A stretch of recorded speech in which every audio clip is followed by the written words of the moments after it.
I love watching MMA. I love watching the UFC especially. I love the high-level fighters. I love it all.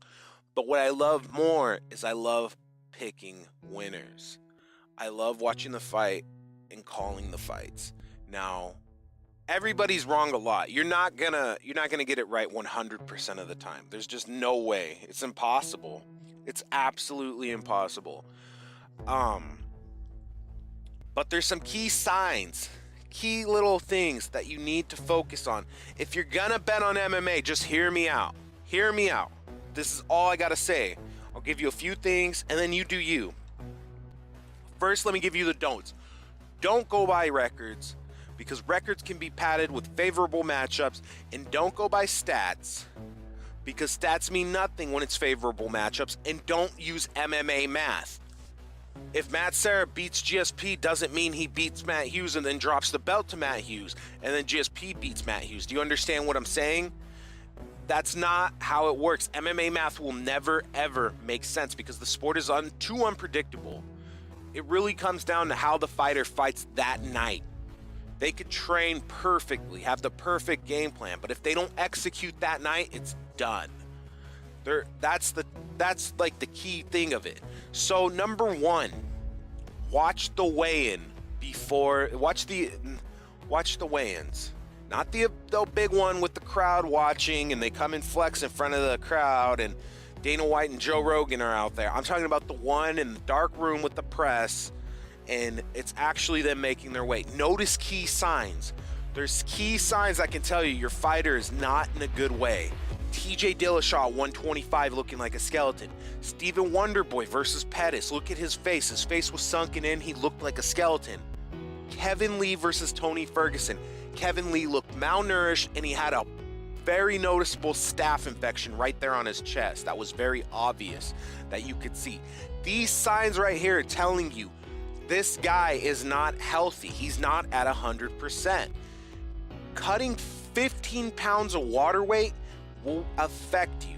Dehydrating yourself to rehydrate yourself and fight, it's gonna affect the performance of the fighter. So that leads me into the next part. Always know, if you're gonna bet on a fighter, know his weight division, obviously, but know what his walk-around weight is. Look into it, do research, stock that motherfucker, because here's the deal. You need to know the walk-around weight because you need to know how much he's cutting.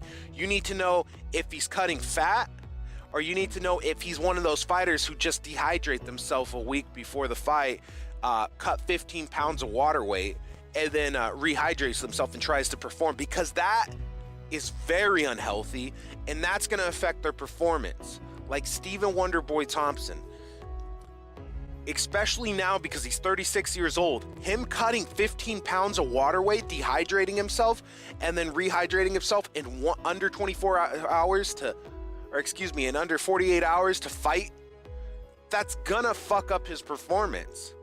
It's not a healthy way, especially years and years of competition and putting on miles on your body like that and still doing that.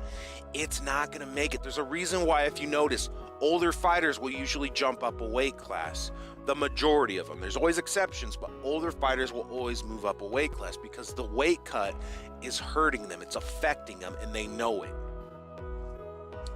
Another telltale sign is pay attention to their personal life.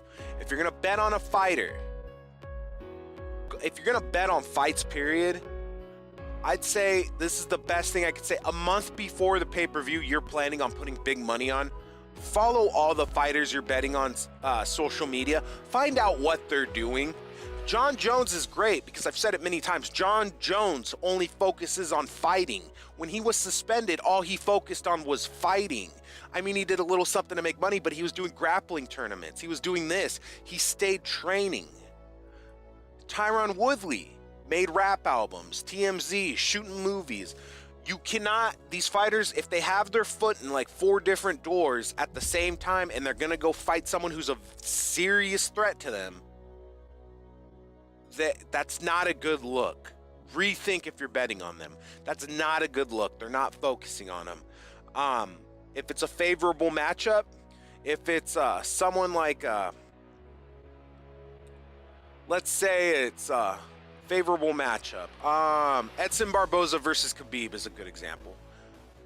Bet on Khabib in that case. You have a very strong pressure fighter, strong wrestling, maybe the strongest in the division, who just threw a striker on his ass and just beat him up for 5 rounds. Bet the money on the favorable matchup. Never go against the grain. I don't care how big the odds are. And you're thinking, well, what about Ronda and Holly Holmes? Ronda should have won. But the issue was Ronda fought stupid. Like I said, it doesn't work 24/7. Ronda, in theory, should have won. She should have used her judo and submitted Holly Holmes, but she wanted to stand up and lost. There's always an exception. But usually, don't count on this. And Vegas odds might say the favorable matchup is for the guy,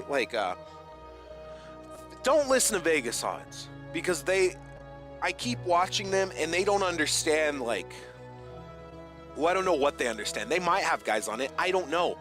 But really think about it. If you have a one-dimensional fighter fighting a complete MMA fighter, don't bet on that one-dimensional fighter. That's stupid. Why would you do that? Because if he gives the complete MMA fighter problems where he's one-dimensional at, the MMA fighter can move it anywhere. And then you're a one-dimensional jiu-jitsu grappler, striker, Muay Thai fighter, they're boxer. They panic. They don't know what to do because they're one-dimensional. Don't buy into hype.